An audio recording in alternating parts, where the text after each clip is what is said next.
Welcome everyone to another Fire Up Wine Down chat here with Debra Trapin, that's me, of D11. Today we have the fabulous Lacey Lybecker in the studio. Lacey is pretty darn amazing. I'm super excited for you to hear her story and get to know her a little bit. She co-owns Cairdeas Winery. That's over in the Lake Chelan area. So if you have never been there, get your tushy there because it's amazing. Having a glass of their wine out on the grassy knoll over the gorgeous lake.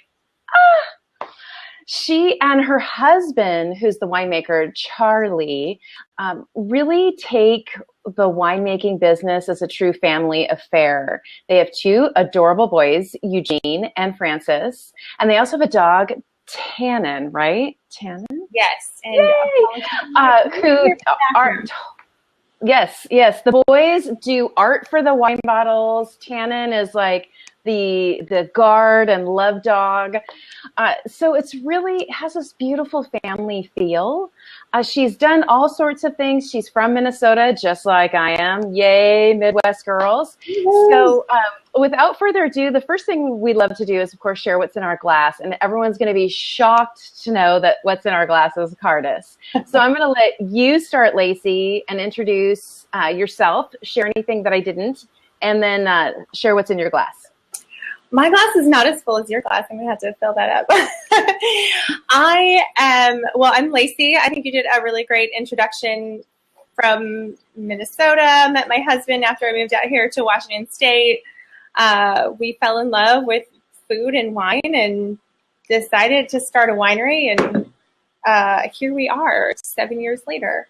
And I am drinking, I don't know if this is my glass, but Cairdeas Winery. It's our 2014 Southern White. And this is our take on a white wine that you would find if you were in the Southern Rhone Valley of France. It's a blend of 5 different white Rhone varietals, Marsanne, Grenache Blanc, Roussanne, Viognier, Picpoul. I'm sure I messed up the order.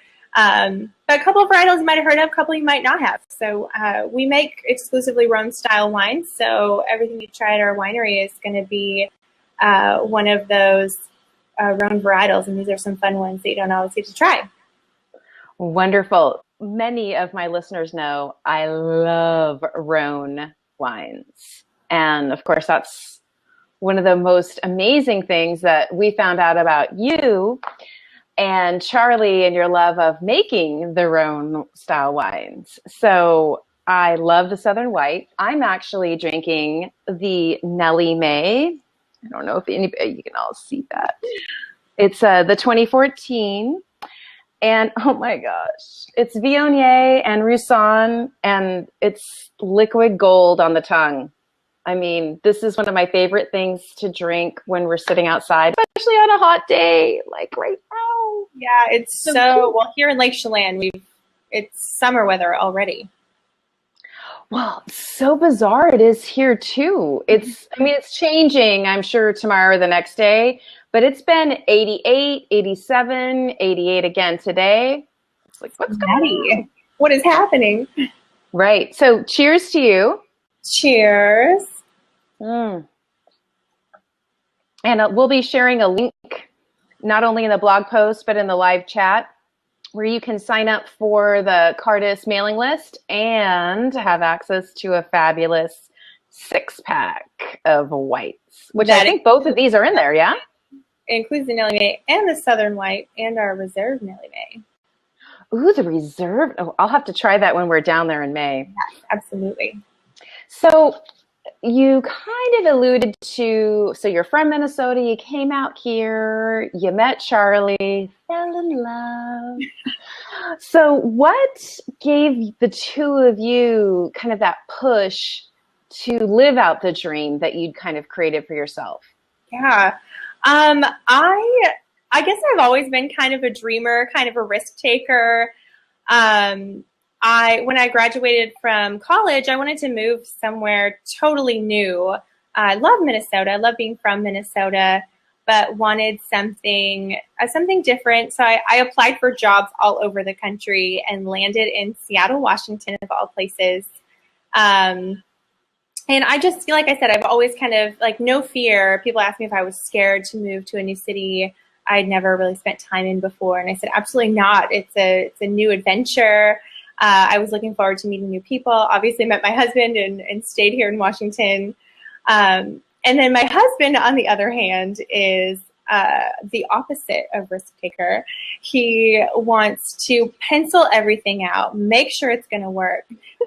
I thought he was always going to have a desk job with like this set salary. And he was, he just wanted to be in this house and not, I never saw him as kind of taking risks and kind of going for the dream.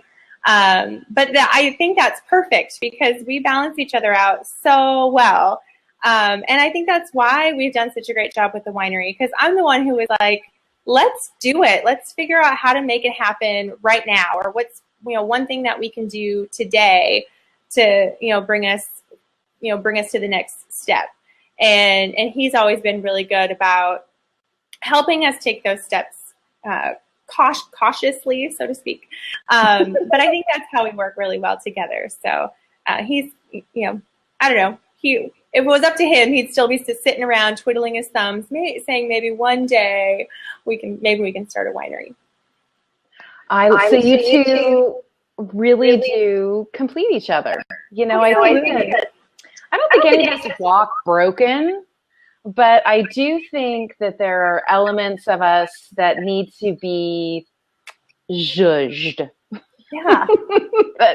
It just needs somebody to give us the support, and the encouragement, and sometimes the kick. Yeah. And I love that the two of you found each other, and really that food and wine and hospitality, which are all part of winery and that whole space, that you both love that. That's not usual unless you're actually advertising for that. You know what I mean? Yeah, no, it really is it cracks me up. I don't know why I was thinking about this earlier today, but we were at like a wine industry event, and somebody who I hadn't really met before, but he knew my husband, made some comment about the winery, and he goes, "Oh, but you don't care anyway. You're just the wife." And I was like, "Oh, whoa, hold on a second." I'm like, this is our baby. This is our winery. We're doing this together. But his situation was totally different because that was his profession. He's the winemaker. His wife does something totally different, just a different way of doing stuff. But yeah, maybe it doesn't happen very often where a husband and wife can really come together to own a business and operate a business and, work well together as a team. I know a lot of husband and wife teams or partners that do wine, but I've never really heard this story like the two of you tell it.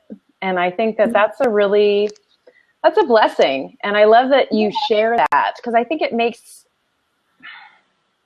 it possible for other people to dream the same thing. Sometimes people need to see it to believe that it's actually possible. They can do it. We hear that all the time. We have good friends of ours who they tell us all the time, well, Lacey and Charlie did it. We can do something like that too. We can kind of break out of the mold and follow our dreams. Because we've seen it happen. They've done it. They're doing it. They're in the process of it. And so that's right. I love being an inspiration to other women, other couples, other families, just, letting them know that, living out your dream really is possible. And it takes a little bit of hard work, but it is so worth it. Oh, I love that. What does success look and feel like to you? One of the big things when I'm working with executives, especially women in business, is that the competition issue comes into play when they don't know what success means to them, right? So everyone else's success seems like it should be theirs because they don't know what theirs looks like yet. So if you wouldn't mind starting that, and I'll be right back in. Yeah. Okay. So what does success look like? I don't know. It's kind of a funny thing. I'm always really good at, and we do this together as a family as well, or my husband and I. Maybe our boys will contribute someday. But we set a family goal, like a family theme and family goals for the year, what we want to accomplish. Also setting out goals for the winery itself. Where do we want to see ourselves? Something that I think is really important to remember when I think about success. I try really hard not to look at what other people think is successful or what other people's version of success is. I'm running my own race. And it's funny because my husband reminds me of that every once in a while when I start saying, well, so-and-so is doing this or doing it that way or this way. And he's like, oh, wait, hold on a second. You're running your own race. Like it has nothing to do with anyone else. So I think it's really important to just kind of stay true to who you are, follow your intuition. For us, obviously, there's a revenue piece of it that feels successful, where you feel like you've replaced your previous income with your old salary job or whatever that is. But for us too, it's also a feeling of success. I mean, we kind of penciled out what we wanted our lifestyle to be. We wanted to be in wine country somewhere. We wanted to be making wine, having dinners with friends, looking out over the lake and a vineyard. And now we get to sit down and kind of look around us, and we see all of that, what we had envisioned. We have this beautiful house, a beautiful family. We're making wine. We love making wine. We just had a wine dinner with all of our wine club members last Friday, and just the feeling in the room was incredible. All this camaraderie with friends and wine club members. We're planting a vineyard, looking out over the lake. I mean, it's a dream that has come true. And now, it's exciting to kind of figure out what the next level of success is and what the next chapter is. I love that. You know what I specifically love, and one of the things that I've really been doing a lot of research on, kind of taking it to the next level, is the law of attraction. And I think one of the things that I find every time I talk to you, whether it's through emails or over the wine bar or here, I hear you constantly saying, like, we visioned it, right? Mm-hmm. So you saw it. Yeah. And I think that so many people get stuck on the how-tos that they forget to think, what is it going to be like? Yeah. And so I'm assuming, now this is me assuming, but I'm sure it was you that was saying, what does it look like? And it was Charlie going, here are all the things we need to do. Yeah. Oh, yeah. Yeah. He's so, that. I have to remind myself to break it down into the to-dos sometimes. So like I said, we balance each other out that way. That's really funny. My husband kind of laughed at me because when we decided, Lake Chelan is where we want to move to. And, he kept saying, as soon as we, have our space and we're all set up, like, consider me retired. But then he goes, but Lacey, I'm worried about you. Like, once we get to that point, are you going to want to do something different? Are you going to want to move somewhere else? Because I'm the dreamer. I'm the risk taker. I'm the, love to have adventures. But no, it really is just kind of, seeing, and there's a million more adventures ahead of us, but I am just extremely happy with, where we are right now. Kind of along those lines, it's been a process for me personally to really find the joy in the season of life that I'm in right now, and just really soak up every second. I know we have two young boys, they're 4 and 2, and I always have to remind myself this isn't going to last very long, so you have to soak it all up. It's going to be over soon. But just really like being able to find the joy in where you are right now, but still continuing to dream about what your future looks like, and how that's all going to come together, how it's all going to kind of merge your current life with your future self. I love that. I love that so much. There's so much wisdom in everything that you said. I can't wait to just pull that out and create a soundbite, because it's so, I think women need to hear that from other women in particular. And, in my practice, I do a lot of work with women specifically, and mainly it's because I deal with independent sales professionals when I'm dealing with individual contributors or leadership of organizations that have large independent sales forces. And those can be anything from, doTERRA to real estate to mortgage brokers, right? And it's a very heavily female populated space.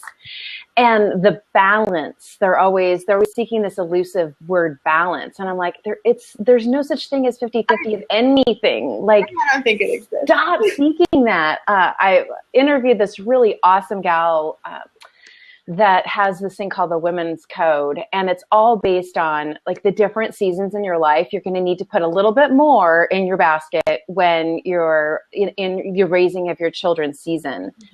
But that's not going to always be that way. And the most profound thing that I took away from that was it opened my eyes to those conversations on social. Now, I don't have children, I have dogs. And so I don't understand what it feels like, but I can see it happening in front of me, where my friends, when they had their, the babies and the toddlers and the young kids, they were always frustrated that they were missing out on something. There was always this like level of irritation, not anger or frustration, but like irritation, like, oh, I don't want to miss that.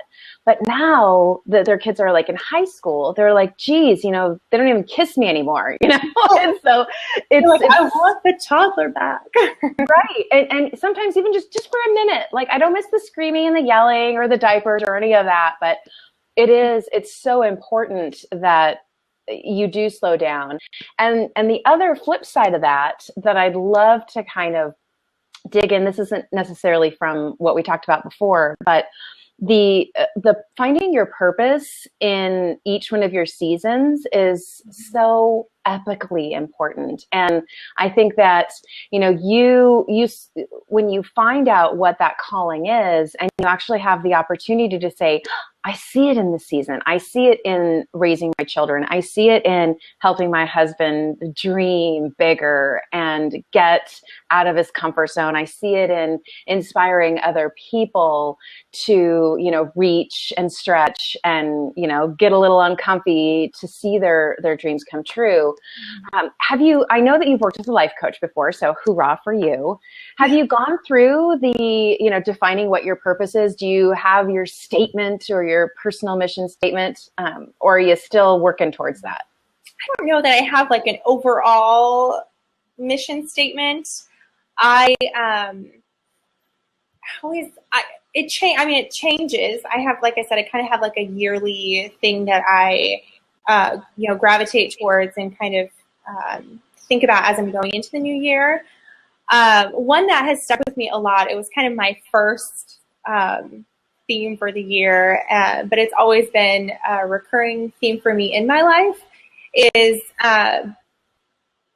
inspire and be inspired. And so that kind of that really does keep me going. Just to be able to kind of find the inspiration, in, other, from other people, and then also knowing how to inspire others. I think there's a lot of times with women in particular, there's a lot of kind of jealousy that goes along with seeing other people in a successful place and kind of living out their, their dreams, and wow, they're making it happen. How come they get to do that and I don't? There's a lot of that happens, and it's kind of ridiculous. And so I try really hard, in that situation, if I see someone, living joyfully in their season of life, like that's awesome. I mean, I love that. I'm inspired by that. And I want to, in turn, inspire other people to do that as well. So that's a big one for me. Yeah, I would definitely agree with that. I would definitely something around inspiration or helping others kind of see the possibilities is definitely inside your purpose statement, for sure. It's a big part of it. I know, like, for this year, my my goal is kind of a lot about gratitude. I am now, my husband and I, in this whole process, have each kind of taken our turns having the full-time job, or being with the kids more, or doing this or doing that. And I have, at the end of last year, ended a full-time job that was crazy. I had no brain power left to help my husband with the winery. I felt so bad. My poor kids hardly saw me. So now, I mean, I was opening myself up to an entirely new schedule this year that involved more time with the boys, more time working in the tasting room, which I love, more time, working on other projects. I'm still overwhelmed as no big deal. I'm probably always going to be overwhelmed because that's my personality. But just kind of getting to that point, I realized that there was I needed to really think about, and also with being a mom, just kind of throwing all those together was, so gratitude, patience, and kindness are really kind of my 3 words for the year. Just really being really grateful for even like the difficult stuff just coming up to this point in my life. It was all for a reason. It was all had its own significant piece of the puzzle, whether it was difficult at the time, had a purpose. And so just being really grateful for all of those experiences and all the people in my life at that time. And just kindness. I think a lot of that was kindness for myself and giving myself a lot of grace. And patience, just learning how to be patient with my kids, because it is really hard when they're throwing a temper tantrum and screaming in the middle of the kitchen about something ridiculous. Right. They're stretching their little personality muscle, and you're like, I really want to hold space for you as you are reacting in this ridiculous way. And then I'm like, and then I want to apologize to my mom, because I was like, oh, that's probably exactly how I acted as a child. Yeah, well, all kids go through that, right? And like you say, I mean, there's a lesson in there, and I think that going back to having a little element of helping others see the potential in themselves and inspiring others, like that's a huge blessing you can give to your kids too as they're going through that. It's like, how do you get yourself in the head, okay, I get to use my purpose right now, like how am I going to inspire this child to stop screaming? That's amazing. My husband and I talk about that all the time. Like, we are just, with our kids, we are so excited to see like how they are going to impact the world. That's huge for us. We would love if they would come back and want to run Cairdeas Winery. But I mean, they have themselves huge purposes in their life. And it's our job as parents to really bring that out and help them find that and encourage them and support them. And just really let them kind of find their own personalities. I love that. So kind of along the lines of, looking forward and maybe looking back a little bit, if you could sit down with yourself, say 10 years ago, and share what you know now with who you were then, what would you tell yourself? Oh, a lot of things. I was always so anxious growing up, ready for the next step. I was always, like I kind of said earlier, it took me a lot to really kind of figure out how to slow down and just be in the moment and find joy with where I am before kind of heading, or as I'm heading into the next level or in the next stage. But yeah, I know if I had to talk to myself, from 10 years ago, I would just tell myself to relax a little bit and enjoy life and not worry so much about what was ahead of me. A word that kind of comes up a lot is just trust. Just trust that you're on the right path. Follow your intuition, and just, trust that everything, I mean, I know that, faith without action, doesn't really get you too far, but there's a little bit of balance of that. I mean, you really have to trust that you're on the right path. You have to kind of open a few doors and explore a few things and meet a few people and kind of just pay attention to what feels like it's the right thing to do, and kind of head that direction. I mean, it's not, sometimes you have to, switch gears, but I think that's really helped me a lot as I've, kind of grown up from that 10-year, that me from 10 years ago, is just really learning how to trust and know that everything is going to kind of fall into place. I mean, that sounds so easy, right? But it's really not. It really isn't. I think that we all kind of battle that. And I think, there's joy in the journey if you learn how to embrace your failure. Absolutely. And I think that's where the anxiousness comes from. And as a dreamer, a fellow dreamer and a fellow creative, it can be very frustrating, not knowing exactly if you're going to get where you think you're supposed to be going. Mm-hmm. And I think that, one of the things I've done a lot of work on with myself is flipping my failures. Like, stop looking at them as though they're the devil, that they're little demons. Like, they're actual amazing moments where I've learned that just wasn't for me. Serving that client wasn't for me. Talking about that wasn't for me. Writing this wasn't, it's okay because mm-hmm. I got it out of my system. I tried it, but now it's time to pivot and get back. I was listening to, there's a women's group at my church, and we're doing this program called Propel, which is by Christine Kane. I don't know if you know who that is, but one of the gals was talking today about the 1 degree. Well, actually, it was Christine talking about the 1 degree and how in sailing, or flying or any kind of transportation, if you're off by 1 degree, you can end up in China versus LA. Yeah. And I think that, you don't want the epic failures like that. Like, you don't want to end up at China, mm-hmm. if at all possible, if you're trying to get to LA. I feel like I'm a little bit off course, but I'm just going to keep going that direction. Mm-hmm. Don't do that. If you feel like you're off course, you definitely have to figure out how to get back on track. So, yes, exactly. Like that. Too funny. So let's do something a little bit personal. Like, what's the first thing you do in the morning? Okay. I am not a morning person. Shocking. I actually, the first thing that I do in the morning, so my 4-year-old is, he still does not sleep through the night. And so,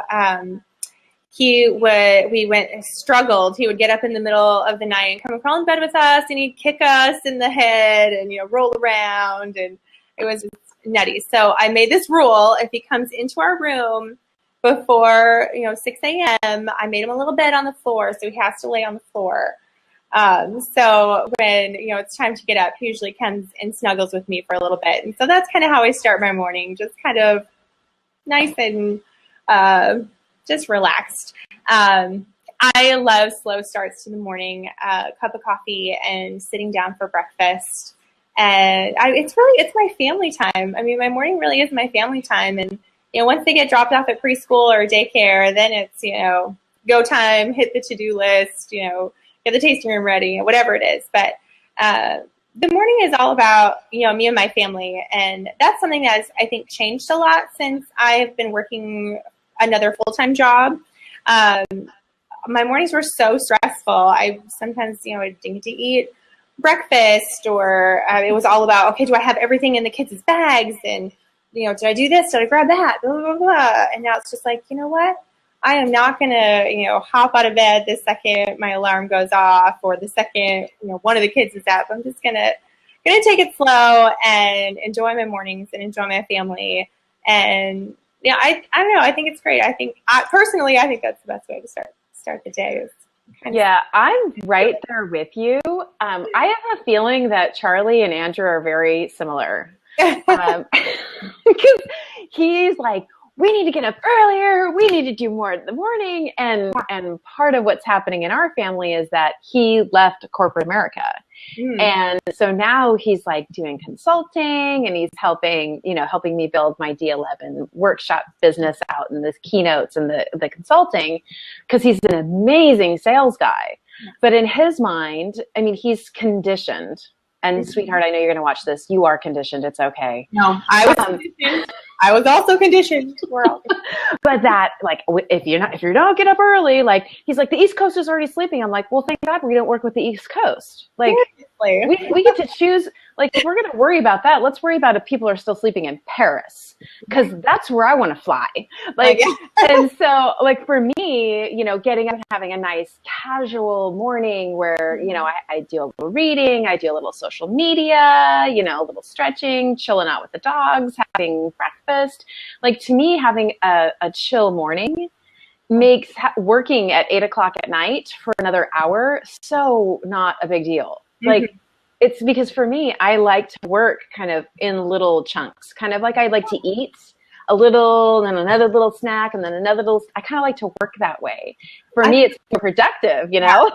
I got to break it up a little bit. So yes, and it's so it's fun to kind of see him go through that metamorphosis from, you know, corporate dude who is doing the 12 to 14 hours a day away from home to like going, oh wait, yeah, I can fix that, like the dry rot on the deck right now. Like no one's gonna fire you. Like you can actually do that. That cracks me up. My husband's been joking with me more often because I'm in the tasting room now more, which is awesome, and I love it. But I don't know, like I broke a glass the other day, and he's like, "Oh, you're fired," or he'll be like, "Your boss says you can't do this or that." I'm like, "Haha, funny." Like, yeah. So, but I mean, it's a totally different feeling to not have.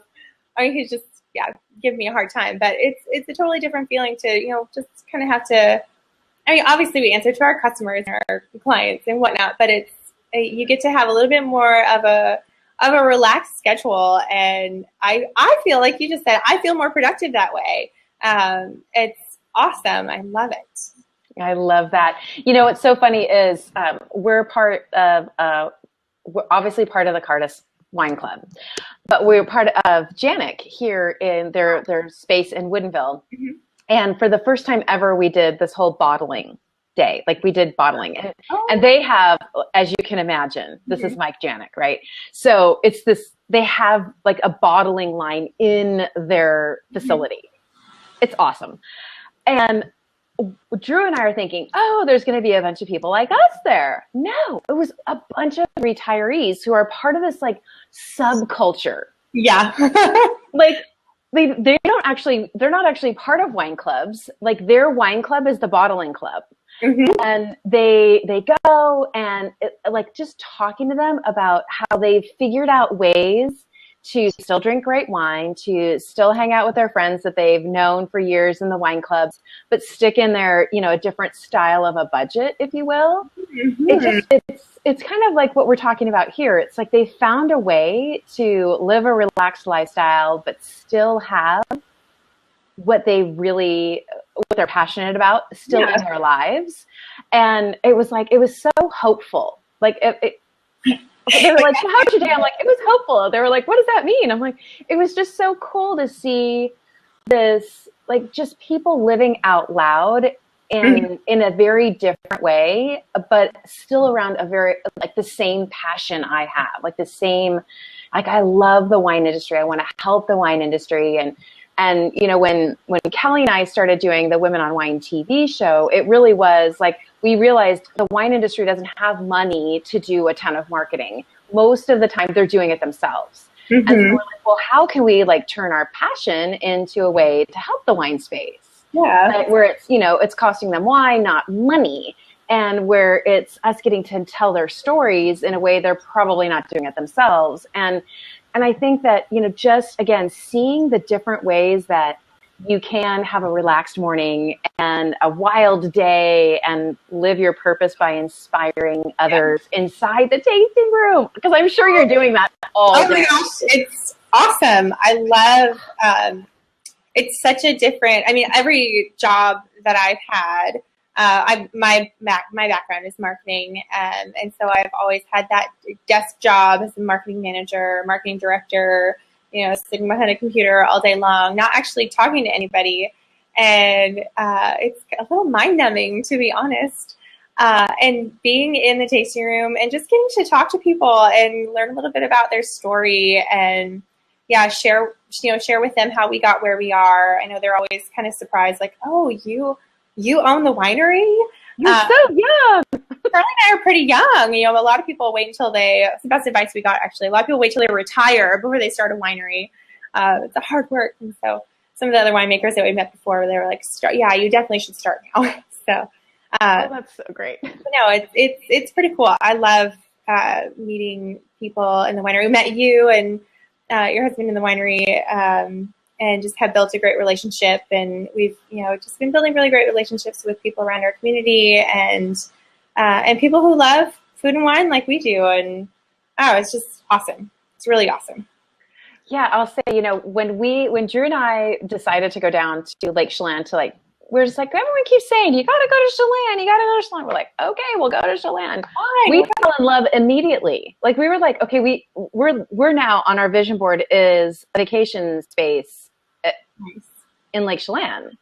It's like, it's just far enough from the city where there's no running back home to get something. Like, you are away from home, but it doesn't require an airplane. It doesn't require anything but your car and your dogs, and you're off. And I think, it wasn't just how beautiful it is, because let's just be real. It's freaking God's country there. It's ridiculous. It's magnificent. Rain or shine. You're looking outside, you're like, oh my gosh, this is so beautiful. Yeah. But the people. We have to pinch ourselves because, okay, so like you said, we had never really been to Lake Chelan before we decided we were going to move here. I was working for a hospitality company, and we were doing some pre-opening consulting for a condo building in downtown Chelan. So I was coming here from work, and we brought the PR team over, and we did a little tour of the area, went to some golf courses, went to a couple wineries, and having a conversation with one of the winery owners here. I went home and I said, Charlie, this was the same year that we started the winery, started Cairdeas Winery. And so I went home and said, Charlie, we got to go check out Lake Chelan. It's up and coming. There's about 13 wineries there. Now there's 30 and more on their way. Wow. But we got to go check it out, and maybe we can be a part of this growing wine region. And it's stunning. So we came out maybe a month later, and our first day here, we were drinking a glass of wine, looking out over the lake, and we said, this is our spot. We need to move to Lake Chelan. And we did. We moved, I think, just 3 years after that. So it's pretty quick turnaround time. But yeah, we knew it was meant for us. And then we leased a space when we first moved here. It was further out, away from the lake. We didn't have a view of the lake. Kind of in the middle of some apple orchards. It was a beautiful spot, but we didn't know that it was the right long-term fit for us. And our spot that we're at right now came up on the market, and it's right on the highway. It has space for us to plant a vineyard, space for us to build a bigger winery production and facility and tasting room. And there's a house on the property for us to live, which was perfect. And it has this ridiculous view of the lake. I never thought we would get such a gorgeous lake view. I've always, since I was a little girl, wanted a house with a water view. And shocking. The girl from the land of 10,000 lakes. I know. I lived in the dry part of Minnesota where it was 30-minute drive to a lake. I know, it was really far away. But yeah, no, it's amazing. And yeah, we found this spot, and it was kind of, I don't know what it was, but it actually took us a year to buy this property. We put in an offer 3 different times. They rejected it twice. Finally accepted our third time that we put in an offer. But every time I drove by this property, I was like, bubble, there is a bubble around that house. That is our place. We are going to live there. And it's just amazing. It was a huge amount of trust that it was the right place for us. And I was so proud of myself. I was not super anxious about the ordeal. And in the back of my mind, I knew that if it didn't work out, something else was going to, find its way to us. But this was our spot, and I feel like I did a really good job of holding this space for ourselves. And timing wise worked out perfectly. We moved in when our youngest son was a week and a half old. I didn't really have to lift a finger, which was just really nice. Such a shame. I know. So, but no, we feel really lucky that we found this space and it's our permanent home, and we have lots of really great plans and ideas for this property and the space and the winery, and just some really great things that we can do here to hopefully help us fulfill our purpose of inspiring other people around food and wine and helping them find their own little piece of paradise and live out their dreams. I'm sure you will. I will definitely include in the blog post a couple of photos that we have taken, because we actually love the wine, but we also love the vibe of the winery, right? Yeah. Like, you can bring your dog, you can hang out on the grass and look. I mean, it is like a family. Yeah. And I think that, we've met, well, through you, whenever we hit there, we're like, okay, where do we need to go next? Like, is there some place new that we haven't seen, or who's open? Because we tend to come at off season, as you know. But we've met, there's some really awesome couples in town there. And I think that just the vibe, that kind of the city folk kind of chilling with the wine and the lake, it's just creating this really cool space that, again, anyone who is watching or listening to this, get online, search Lake Chelan, and find yourself a rental to, go on VRBO, go on Airbnb, find a space there, and go check this place out. And of course, check out Cairdeas. Spring and fall are phenomenal. The weather is so beautiful here, and it's a little bit quieter. So those are the two times we used to always come visit before I moved here, but those are my favorite seasons in Lake Chelan. Yes. And I think we've been there in everything but summer at this point. Yeah. And I'm not it's packed there in the summer. Like, everyone's just like, there's tons of families and kids and it's crazy. And I'm like, yeah, that's not really my scene. So we're coming, beginning kind of late spring I love it. It's so gorgeous. So I'm so excited for our next visit for sure. So any last words of wisdom that you want to speak into the Fire Up community? Now's your chance. Oh, here goes. It kind of goes back to everything I talked about before is, if you have, a vision or hear a calling or feel like you have a purpose, that, is kind of out there, I hear it all the time from people, oh, I really wish that I could do this, or I really wish that I could do that.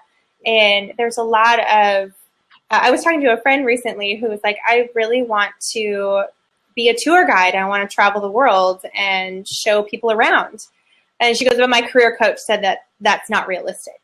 And I looked at her and I said, no, that is so, you can do that. Whatever you dream up, you can make it happen.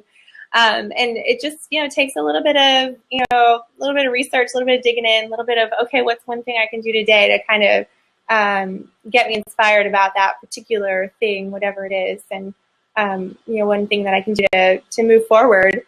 And just trust that you're on the right path, and don't feel like you have to be on somebody else's path or the normal, quote unquote, get a job, buy a house, have a family, There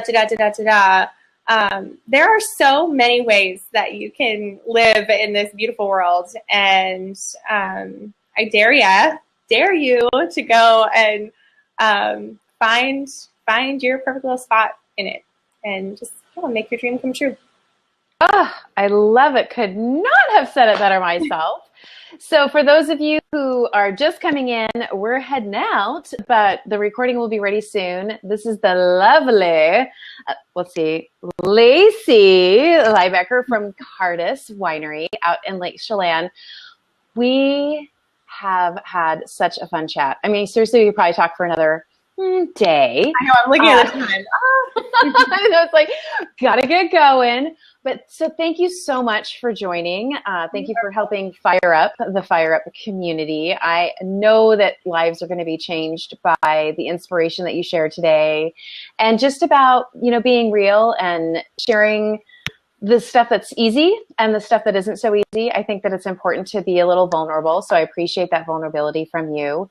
And I look forward to sharing all about Cairdeas Winery. Again, there's a link inside the live chat for people to sign up to get more information from you, to learn out where you are, a little bit more about your story, and of course get that killer deal on the 6-pack.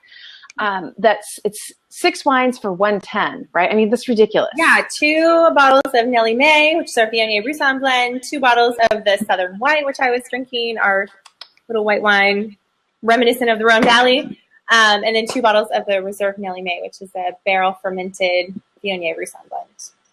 Which, for those of you who are thinking about doing any kind of brunch or celebration for Mother's Day, these wines are perfect. Let's leave with a little story about what Nellie May's name came from. Perfect. It's perfect timing.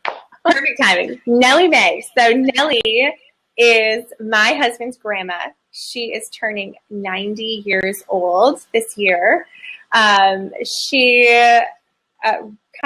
doesn't drink. She doesn't drink. Totally fine. So we were a little nervous to tell her that we were starting a winery. And she was like, oh, well, sounds kind of cool. I'm going to come check it out. So she came, our first couple of years that we made Roussanne, she came to help us crush the Roussanne. So she was out there helping us sort grapes. And then she spent most of her time hanging out with our dog, Tannen. But we decided when we bottled the blend, we decided we would name it after her. So we asked her if that would be okay. So Nellie is my husband's grandma's name, and then May is actually my middle name, my grandma's middle name.